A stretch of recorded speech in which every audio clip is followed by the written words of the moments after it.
The great hall of Nexus Prime glowed with lights from 1,000 worlds.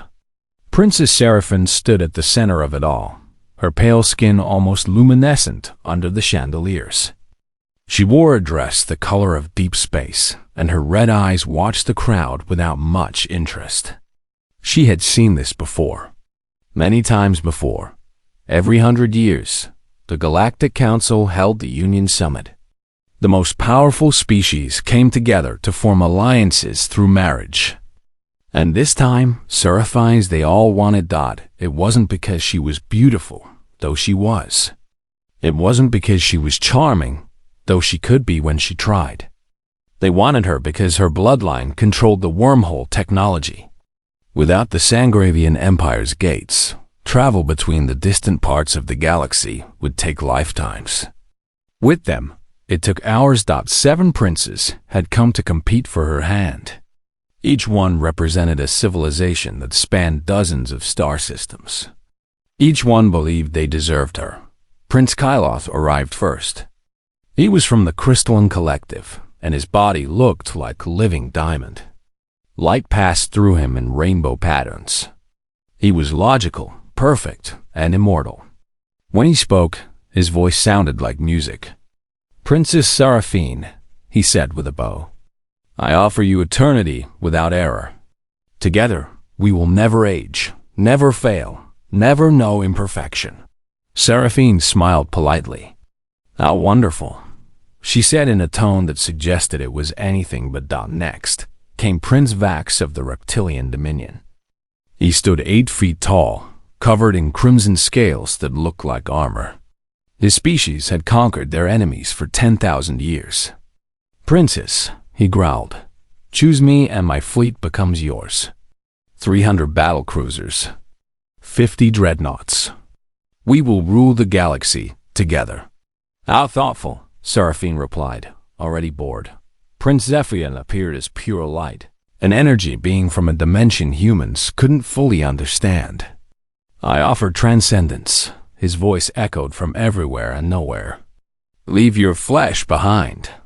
Become pure consciousness with me." One by one, the princes presented themselves. Each offered something grand. Each promised power, immortality, or wonders beyond imagination.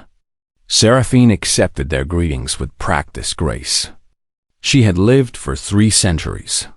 She had heard every promise before. The human delegation sat in a corner of the hall, almost forgotten. Earth was new to the Galactic Council, barely worth noticing. They had only 3 representatives and 1 security officer.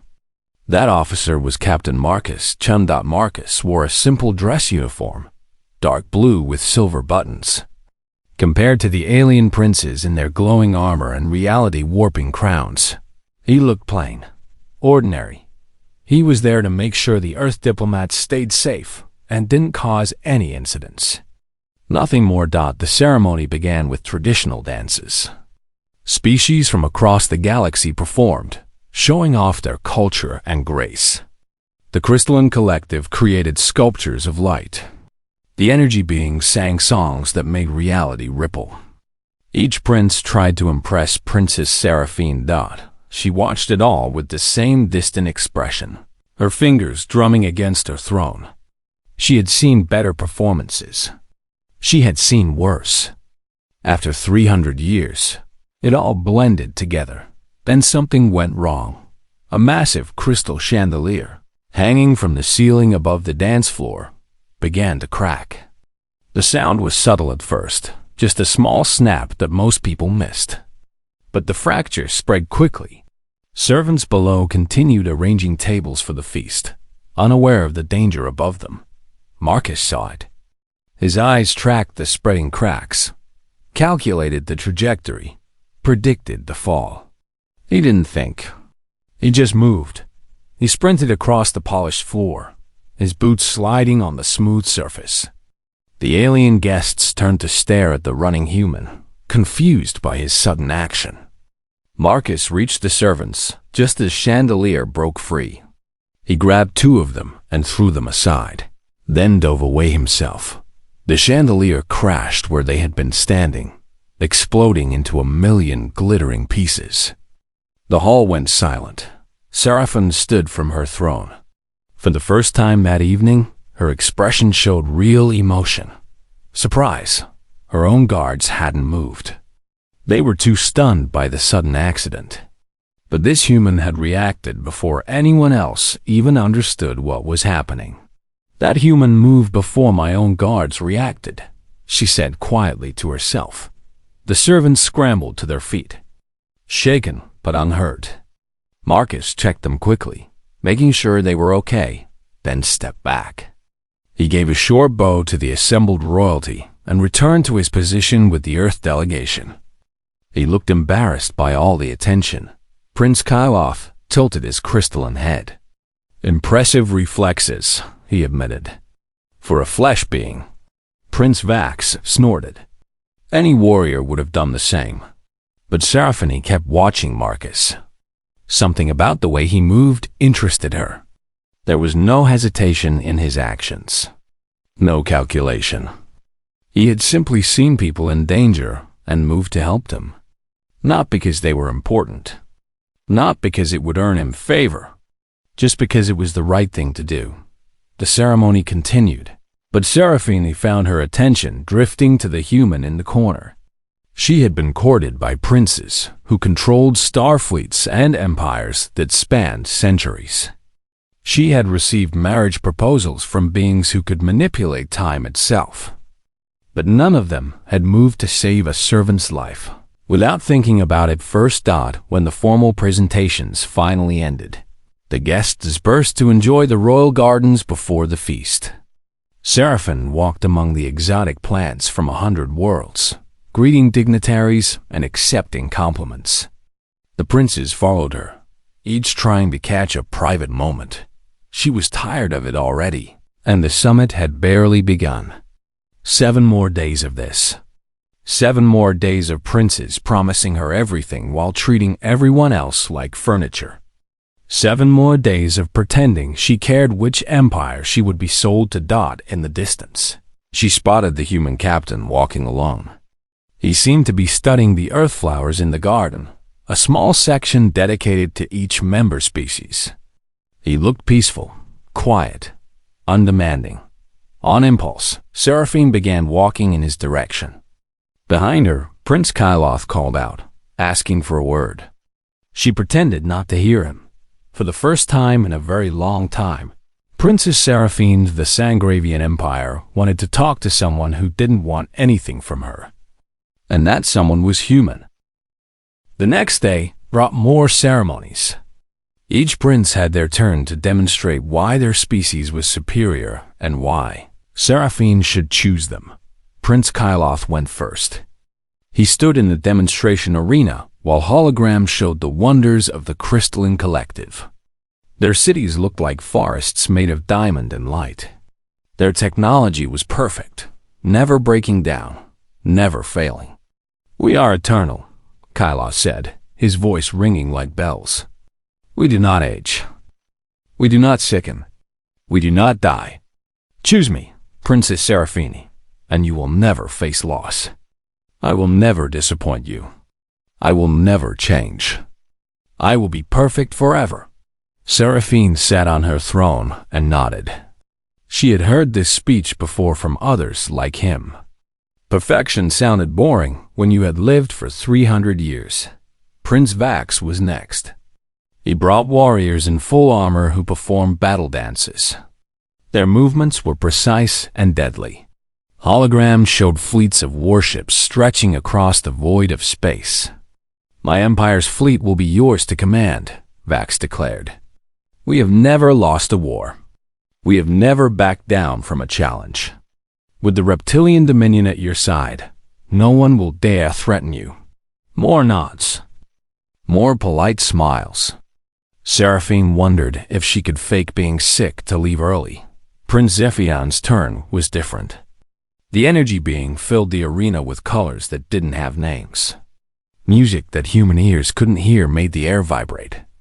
"I offer transcendence," Zephion's voice resonated. "Leave behind the limits of flesh. Become thought itself. experience existence without the burden of a body. Together, we will explore dimensions your kind has never imagined. Interesting, perhaps. But Serafini liked having a body. She liked the taste of blood. She liked the feel of silk against her skin. She wasn't ready to give that up. The demonstrations continued through the afternoon. Each prince showed off their advantages. Each one promised her something grand: power, immortality, knowledge, conquest. They treated the courtship like a business transaction, listing their assets like merchants at a market. By evening, Seraphine had a headache. She excused herself from the formal dinner, claiming fatigue. The princes looked disappointed but didn't argue. They would have other chances. She went to the royal gardens where the air was cooler and quieter. The gardens sprawled across several acres, filled with plants from all the member species of the Galactic Council. Each civilization had brought samples of their most beautiful flora. The Crystalline Collective had trees that grew light instead of leaves. The Reptilian Dominion had flowers that bloomed only during eclipses. Seraphine found herself drawn to the Earth section. It was small compared to the others, tucked into a corner. Humans were too new to the council to demand much space. But the garden was lovely in its simplicity. Real grass. Real trees. Flowers in colors that didn't hurt to look at. Marcus was there, sitting on a bench. He wore casual clothes now, not his uniform. He held a book, an actual paper book. Seraphine hadn't seen one of those in years. Most species use digital displays. You read physical books? She asked, approaching him. Marcus looked up, surprised. Then he quickly stood and gave a respectful bow. Princess Seraphine. I didn't expect. I can leave if you want privacy. Stay, she said. Please. I spend enough time alone. He sat back down slowly, still looking uncertain. Seraphine sat on the other end of the bench, leaving a respectful distance between them. So, she said, you don't want anything from me? Marcus blinked. Ma'am? Everyone else wants something. The princes want my wormhole technology. The council wants stable alliances. My own advisors want me to make the politically smart choice. But you haven't asked me for anything. I'm just here to make sure Earth's diplomats don't embarrass themselves, Marcus said with a slight smile. You're way above my pay grade, Your Highness. Seraphine laughed. It surprised her. She hadn't genuinely laughed in weeks. What are you reading? Marcus held up the book. Poetry. Emily Dickinson. Old Earth writer. She wrote about death a lot, but in this beautiful way. Like it wasn't something to fear. You celebrate dying? Seraphine asked. The concept seemed strange to her. We celebrate living because we die, Marcus said. Humans don't live very long. Maybe 80 years if we're lucky. 100 if we're really lucky. So we have to make it count. Every moment matters because we know it won't last forever. Seraphine thought about that. She was 300 years old. She would likely live 300 more, maybe longer. She had all the time in the world. And yet, she couldn't remember the last time a moment felt like it truly mattered. That sounds exhausting, she said quietly. Sometimes it is, Marcus admitted. But it also makes things beautiful. A sunset is beautiful because it ends. A song is beautiful because it doesn't play forever. Love is precious because the people we love won't be with us always. They sat in silence for a while. Around them, alien plants swayed in the artificial breeze. Somewhere in the distance, someone was playing music that sounded like water falling on crystal. The princes, Seraphine said eventually. They all promised me forever. Eternal companionship. Perfect partnerships that will never change. Does that sound good to you? Marcus asked. It sounds like what I already have, she said. I've had centuries of forever. It's not as wonderful as they make it sound. Things that never change become flat, colorless. When you have all the time in the world, nothing feels urgent. Nothing feels special. Marcus nodded. One of my favorite quotes is from a human philosopher. Only the finite has value. The infinite is just empty promises. Sarafine looked at him with real curiosity. You're not trying to court me, are you? No, ma'am, Marcus said honestly. Like I said, you're way above my pay grade. I'm just making conversation with someone who seems like she could use a friend. A friend? Seraphine repeated. When was the last time someone offered her friendship without wanting something in return? I like that. They talked for hours. Marcus told her about Earth, about human history, about art and music and literature. He talked about his grandmother, who made terrible soup but told wonderful stories. He talked about hiking in mountains and swimming in oceans. He talked about things that were small and temporary and beautiful. Sarafine found herself telling him things she hadn't told anyone. About the weight of duty. About the loneliness of immortality. About how everyone treated her like a symbol or a prize, never like a person. That sounds hard, Marcus said simply. Not offering solutions. Not trying to fix it. Just listening.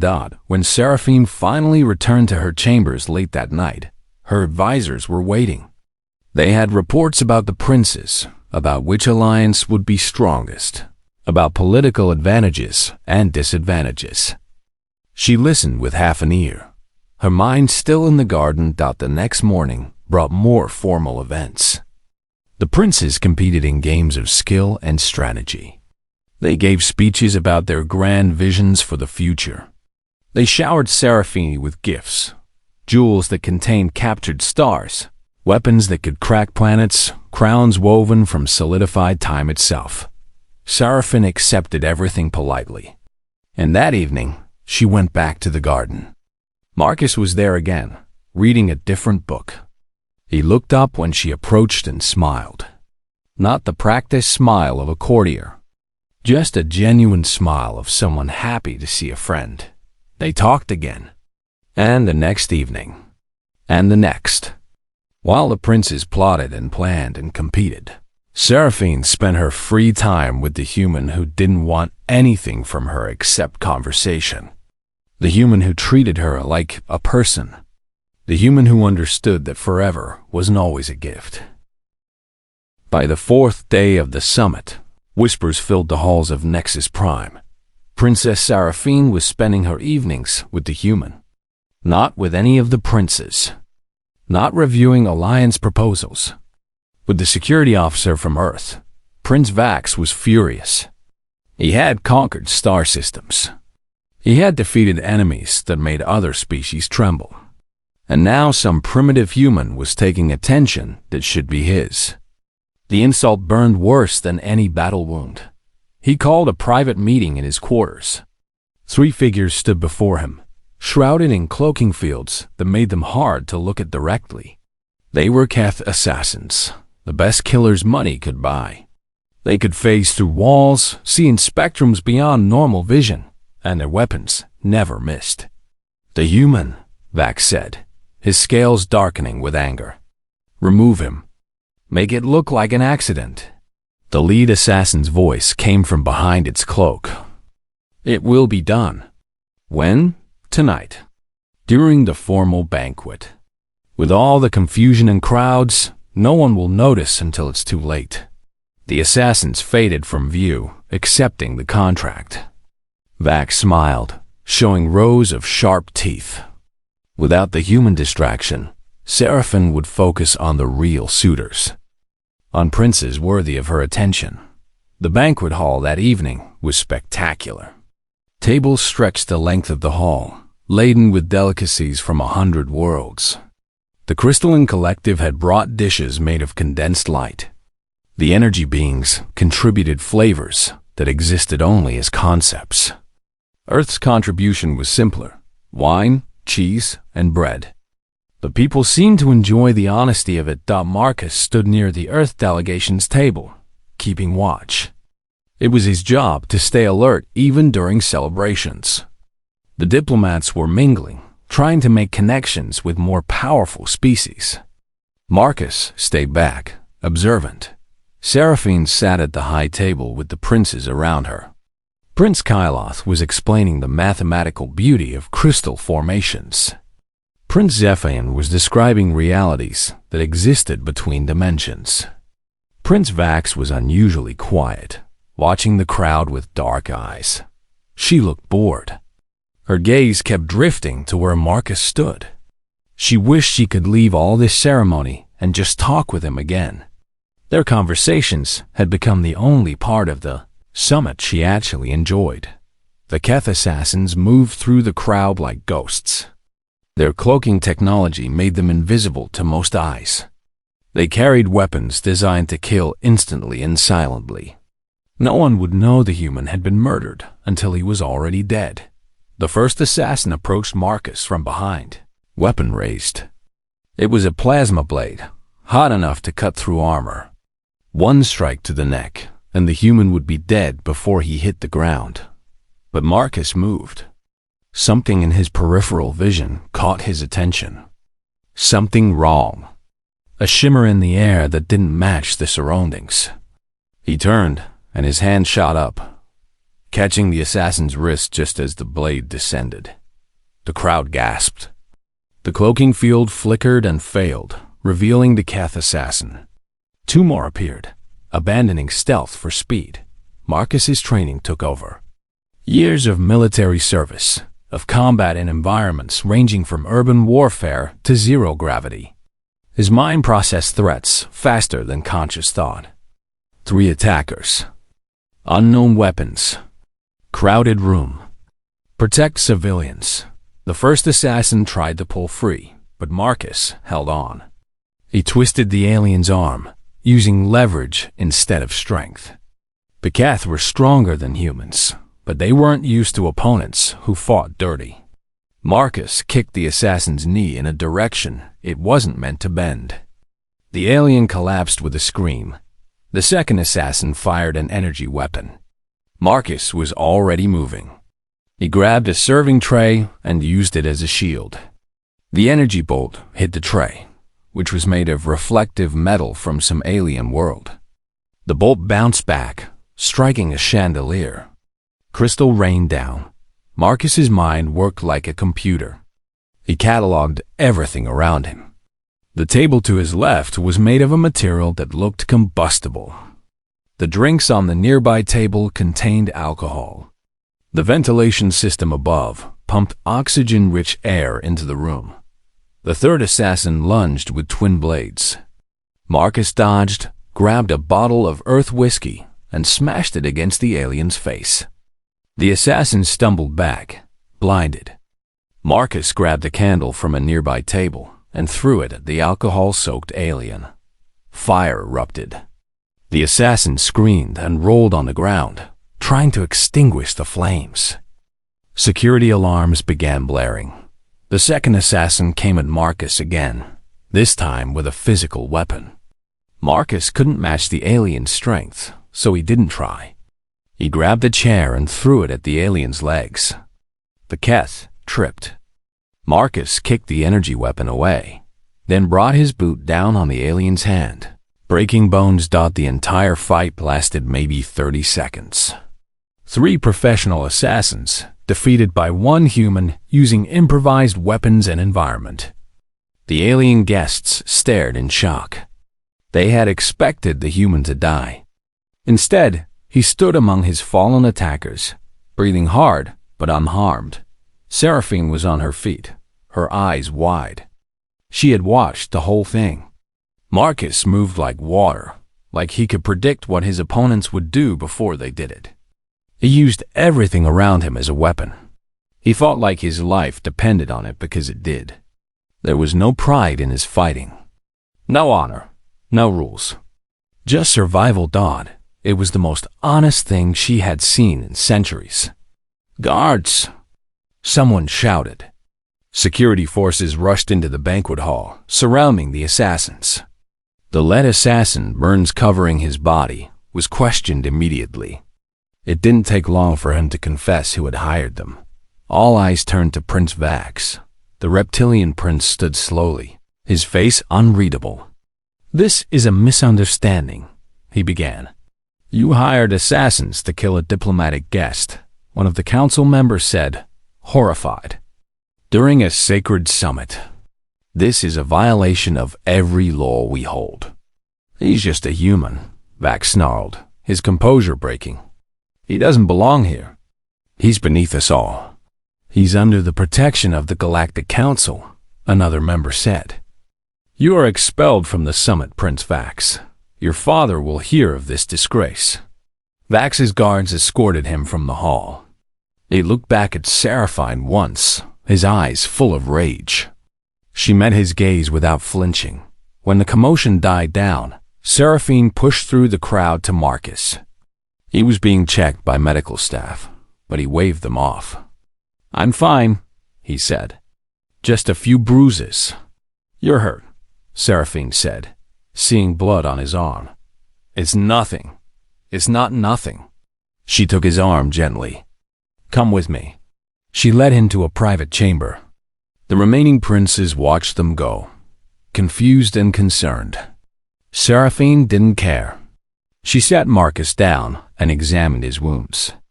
There was a deep cut on his forearm and burns on his hand from when he grabbed the hot serving tray. "Hold still," she said. She bit her own wrist, letting her blood flow. Sangravian blood had healing properties. She pressed her wrist to his wounds. Marcus watched as his cuts closed, the burns fading. "That's incredible," he said quietly. "Why does it matter?" Marcus asked, echoing something he'd said before. "I'm just human. I'll be dead in 60 years anyway." Seraphine looked at him, her red eyes intense. Perhaps that's exactly why it matters. She realized the truth then, watching this fragile, temporary being who had fought 3 assassins with nothing but his wits and refused to back down. The princes promised her forever, but forever with them would be empty. Marcus would only be with her for a short time, but that time would be real. Every moment would count. Every conversation would matter. "You could have run," she said. "You could have let the guards handle it." "That's not who I am," Marcus said simply. Seraphine smiled. For the first time since the summit began, she knew what she wanted. Not what was politically smart. Not what her advisors recommended. What she actually wanted. And what she wanted was standing right in front of her. This brave, foolish, temporary human who fought like his life mattered because he knew it wouldn't last forever. The Grand Convergence was the final ceremony of the Union Summit. It took place in the largest hall of Nexus Prime, with representatives from every member species in attendance. Holographic displays showed the ceremony across the galaxy. Billions watched and waited to see which alliance princess Seraphine would choose. The remaining princes stood in the line before her throne. With Prince Vax expelled in disgrace, 6 remained. Each wore their finest ceremonial garments. Each had prepared their final offer. Seraphine sat on her throne, looking more tired than regal. Her advisors had spent the last 2 days trying to convince her to make the politically smart choice. Her father had called from the Sangravian homeworld, reminding her of her duty. The council members had made suggestions. Everyone had an opinion about what she should do. Everyone except Marcus. He stood with the Earth delegation, just another face in the crowd. They had barely spoken since the assassination attempt. He seemed to understand she needed space to think. The ceremony began with traditional music. Then the Grand Chancellor stepped forward, his voice amplified to fill the massive hall. "Princess Seraphine of the Sangravian Empire, the Union Summit draws to a close. The time has come to make your choice. Which prince will you select as your husband? Which alliance will unite our peoples?" Prince Kyloth stepped forward first. His crystalline body caught the light, creating rainbows across the hall. "Princess Seraphine," he said, his voice like bells. I offer you perfection. Choose me, and you will never be alone. I will never age, never change, never leave you. Our partnership will be eternal, unchanging, and without flaw. Two immortal beings walking through the centuries together. The crowd murmured approval. It was a strong offer. The Crystalline Collective's technology was among the best in the galaxy. Prince Zephion appeared next, his energy form pulsing with colors. I offer transcendence. His voice resonated from everywhere. Choose me, and leave behind the limits of physical form. Become pure thought, pure consciousness. Together we will explore dimensions beyond imagining. We will experience existence in ways flesh beings cannot comprehend. Eternity will be only the beginning. More approval from the crowd. The energy beings were mysterious and powerful. An alliance with them would bring knowledge beyond measure. One by one, the princes made their offers. Prince Thorian of the Hive Collective promised the resources of 10,000 worlds, all working in perfect harmony. Prince Zelver of the Temporal Guild offered to teach her species how to move through time itself. Each promise was grander than the last. Each prince tried to outdo the others. They talked about power, about eternity, about conquest and knowledge and wonders. They listed their assets like merchants selling goods. They promised her everything except what she actually wanted. When the last prince finished, the Grand Chancellor turned to Seraphine. Princess, you have heard their offers. Each alliance would bring great benefits to the Sangravian Empire. Each prince is worthy in their own way. What is your decision? Seraphine stood slowly. She looked at the princes. Then she looked past them to where Marcus stood in the crowd. He met her eyes and gave a small, encouraging nod, not telling her what to do, just supporting whatever choice she made. She took a deep breath. I have listened to each offer with care, she said, her voice carrying through the hall. I appreciate the honor each prince has shown me. The crowd leaned forward, waiting, but I must decline them all. Shocked silence filled the hall. The princes stared at her in disbelief. Instead, Seraphine continued, her voice steady. I choose Captain Marcus, Chun of Earth. The silence shattered. People shouted. Diplomats gasped. The princes looked stunned. Marcus's eyes went wide with shock. Prince Kyloth was the first to speak. This is Princess. He's human. He's primitive. He'll die. You'll watch him wither away in mere decades. What logic is there in that choice? That's precisely the point, Seraphine said. Every moment with him will be real. Real? Prince Thorian's voice buzzed with confusion. What does that mean? We offer you eternity, and you choose something that will end.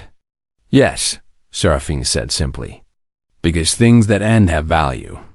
I've lived for 300 years. I will live for hundreds more. I have all the time in the world. And I've learned that having all the time in the world doesn't make moments precious. It makes them empty. The Grand Chancellor stepped forward, his face stern. Princess Seraphine, this is highly irregular. The Union Summit exists to form political alliances. Your choice of a minor species representative. It insults the entire process. It insults the princes who came here in good faith. Then perhaps the process needs to change, Seraphine said. You all treat marriage like a business transaction. Like I'm something to be bought or traded.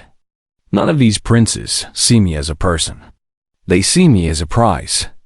A way to access wormhole technology. That's not true, Prince Zelver protested. We respect you greatly. Do you? Seraphine challenged.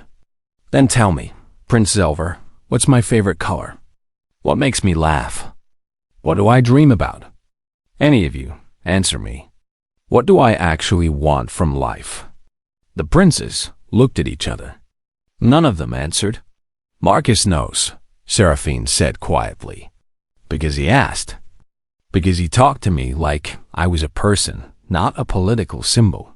He didn't promise me forever. He just gave me real conversations. Real friendship. That matters more than all your grand offers combined. Marcus pushed through the crowd. "Princess," he said, "I'm honored, truly, but you don't have to do this. Your advisors are right. This doesn't make political sense. I'm nobody. I'm just a soldier from a planet most of the galaxy has barely heard of. You're the first person in 300 years who treated me like a friend," Seraphine said. "You taught me that mortality isn't a weakness. It's what makes life meaningful. I don't want another immortal partner who'll never change. I don't want eternity that feels like stagnation. I want someone who understands that limited time makes each moment count. But when I die," Marcus said gently, "you'll have to go on alone. When you die," Seraphine said, "I'll have decades of real memories. Real love. Real moments that mattered. That's worth more than centuries of perfect emptiness." The Galactic Council erupted. Delegates shouted arguments. Some called it romantic. Others called it insane. The princes looked furious, insulted, and completely bewildered. Prince Kyloth's voice cut through the noise. "The human will die. You'll watch him age and wither. What happens then? You'll be alone again, grieving." "Then I'll grieve," Seraphine said. "Grief means I had something worth losing. That's better than never feeling anything at all." Prince Zephion's energy form flickered with agitation. "This is not how the Union Summit works. There are protocols, traditions. You can't simply ignore them for sentiment." "I've given 300 years to duty," Seraphine said, her voice rising. "I've followed protocols and traditions and done what everyone expected. But once in my very long life, I'm choosing what I actually want.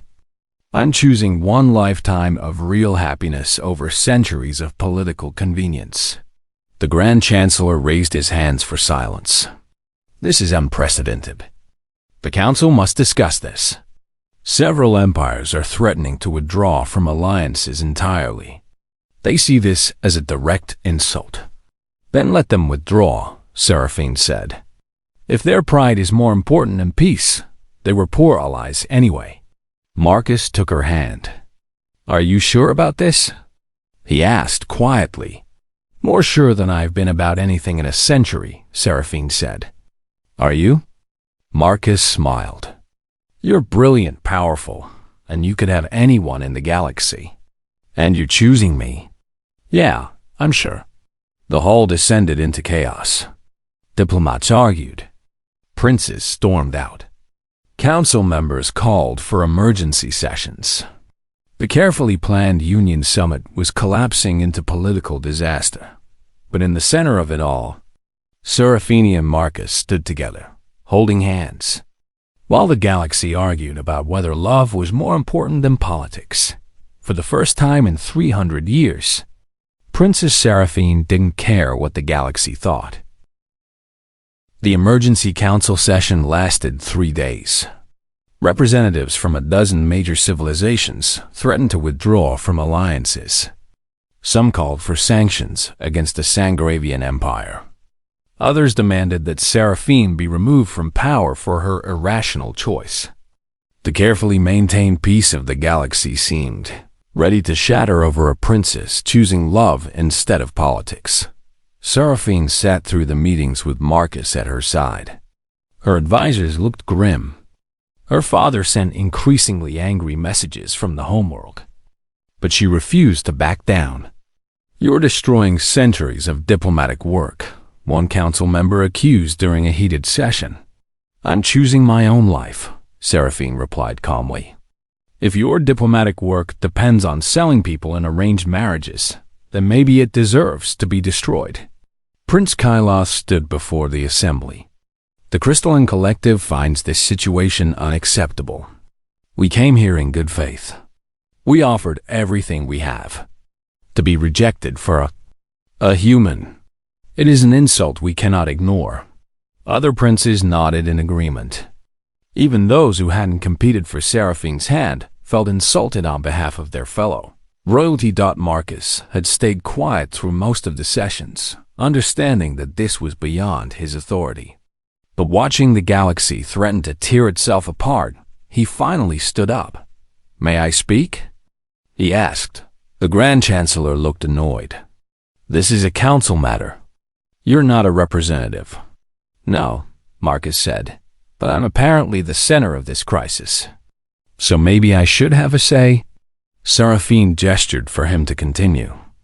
The council members muttered among themselves but allowed it. Marcus walked to the center of the chamber. He looked at the assembled representatives from hundreds of worlds. They were more powerful than him, more advanced. Some of them could destroy planets with their technology. And here he was, just a human, about to tell them all why they were thinking about this wrong. "I've been listening to these arguments for 3 days," Marcus said. "And I've noticed something. You're all approaching this like it's a zero-sum game. Like Seraphine choosing me means you lost. But that's not how humans think about alliances." "Enlighten us," Prince Kyloth said with barely concealed sarcasm. "On Earth, we have a saying, 'Diversity is strength,'" Marcus continued. "Not because everyone is the same, but because everyone is different. Different perspectives solve different problems. What if the Union Summit has been doing this wrong from the beginning?" "Wrong?" the Grand Chancellor said. "The Union Summit has maintained peace for thousands of years, by forcing people into marriages for political gain," Marcus said. "That's not peace. That's hostage-taking with better food." Several representatives gasped at the bluntness. But Marcus continued, "What if instead of alliances through marriage, you created alliances through cooperation? Each species brings something unique to the galaxy. The Crystalline Collective has perfect logic and incredible technology. The Reptilian Dominion has unmatched military strategy. The energy beings understand dimensions we can't even perceive. Every species has strengths." "We know this," Prince Thorian buzzed impatiently. "What's your point?" "My point is that you're trying to dominate each other instead of complementing each other," Marcus said. "You want exclusive alliances. One empire partnered with another. But why? Why not shared alliances where everyone contributes what they're best at?" It pulled up a holographic display showing a rough organizational chart. "Look, the Sangravian Empire controls wormhole technology. Instead of one prince getting exclusive access through marriage, what if that technology was available to all council members who contributed to its maintenance? The Crystalline Collective could improve the gate efficiency. The Temporal Guild could help with timing. Earth could? Well, we could provide coffee and moral support. But you get the idea." Marcus warmed to his topic. "You're all so focused on ownership and control. But humans learned a long time ago that collaboration achieves more than competition. Yes, we fight sometimes. Yes, we compete. But our greatest achievements came when we worked together despite our differences." Prince Zelver leaned forward. "And what does Earth gain from this arrangement? You're a minor species. Why should we listen to diplomatic advice from someone whose civilization has barely left its own star system?" "Because we're good at it," Marcus said simply. "Humans have thousands of cultures on one planet. We've learned to negotiate, compromise, and find common ground between people who see the world completely differently. We're not the strongest species. We're not the smartest. We don't live the longest. But we're really good at understanding different perspectives and finding solutions that work for everyone." He looked at each prince in turn. "Prince Kyloth, your species values logic and efficiency. Is it logical to waste resources on conflict when cooperation would benefit everyone?" Kyloth tilted his crystalline head. "Continue." "Prince Thorian, your Hive Collective understands that the whole is greater than the sum of its parts. Isn't the Galactic Council just a bigger hive? The Hive Prince buzzed thoughtfully. Prince Zephyrin, you offered Seraphine transcendence. But isn't diversity of thought a form of transcendence?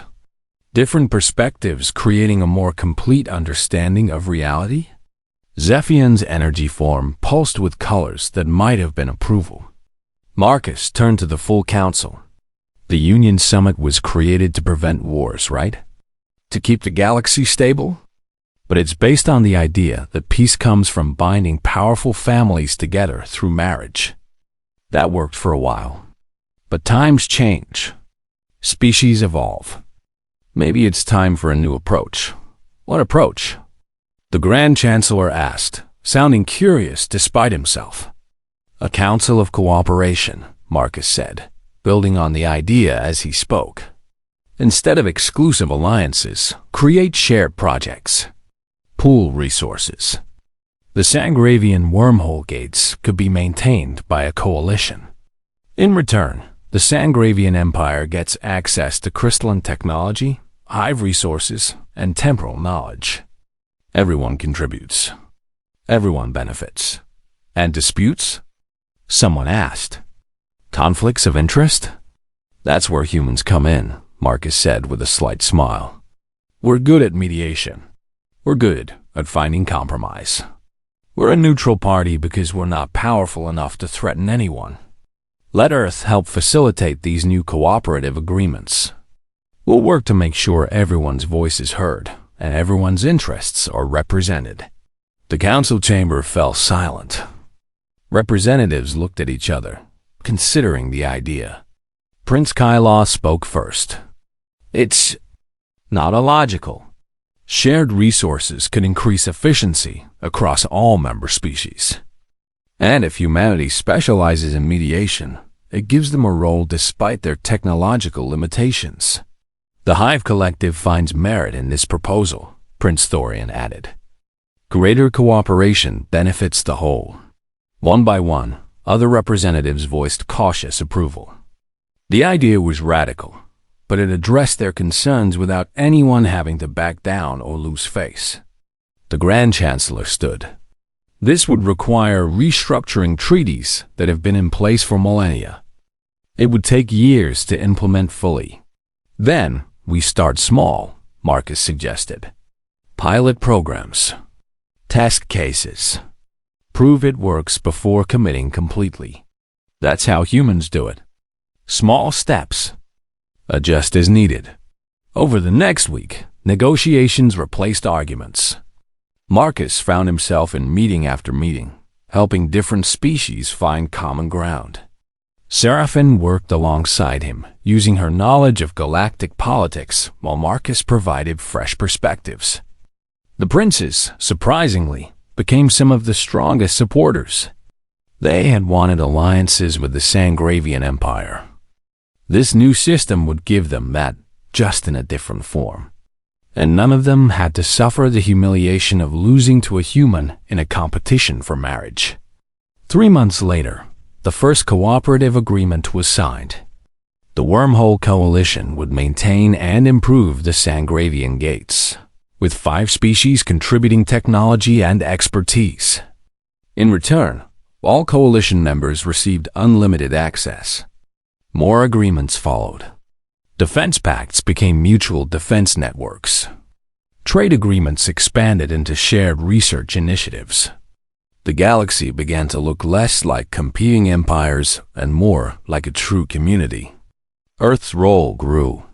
Human diplomats, trained in conflict resolution and cultural sensitivity, helped facilitate discussions between species that had barely spoken before. It turned out that being relatively weak made humans perfect mediators. No one felt threatened by them. 5 years after the disastrous Union Summit, Seraphine and Marcus stood on a balcony, overlooking the new council complex on Nexus Prime. The building was designed by a coalition of species, combining the best of everyone's architecture. It was beautiful in its diversity. Marcus was 35 now. He had gray in his hair that hadn't been there when they met. Seraphine looked exactly the same. She would look the same when Marcus was 60, When he was 80, when he was gone. Do you regret it? Marcus asked quietly. You could have had a prince who'd live forever. Seraphine took his hand. I have something better. I have you. Right now. This moment. I'm getting old, Marcus said with a slight smile. You're getting distinguished, Seraphine corrected. And every gray hair reminds me that our time together is precious. Do you know what I was thinking about this morning?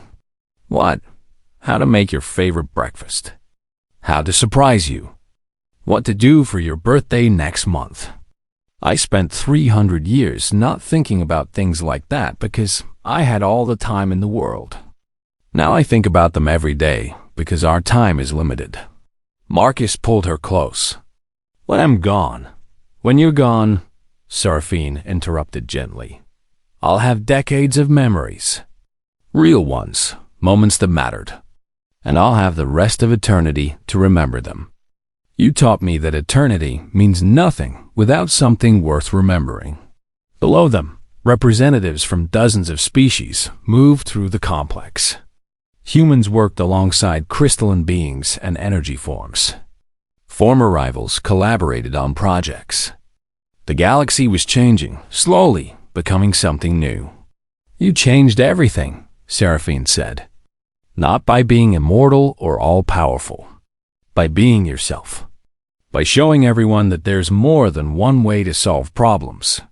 We changed it together, Marcus said. You're the one who had the courage to choose love over politics. They stood together, watching the sunset over Nexus Prime. The sun was red, painting the sky in colors that would fade in minutes. Temporary, beautiful, precious because it wouldn't last. Somewhere in the complex, a human mediator was helping two species find common ground on a resource dispute. Somewhere else, a crystalline engineer was teaching a human apprentice about faster-than-light technology. The galaxy was learning that strength came not from domination, but from diversity. And it all started because a vampire princess chose a human who would die in mere decades. A human who taught her that forever wasn't always a gift. That sometimes the best things in life were the ones that ended. Because endings meant the moments in between actually mattered. Marcus squeezed Seraphine's hand. She squeezed back. The sunset faded to darkness, and they went inside together, ready to face whatever tomorrow brought. They had time. Not forever, but enough. And that made all the difference.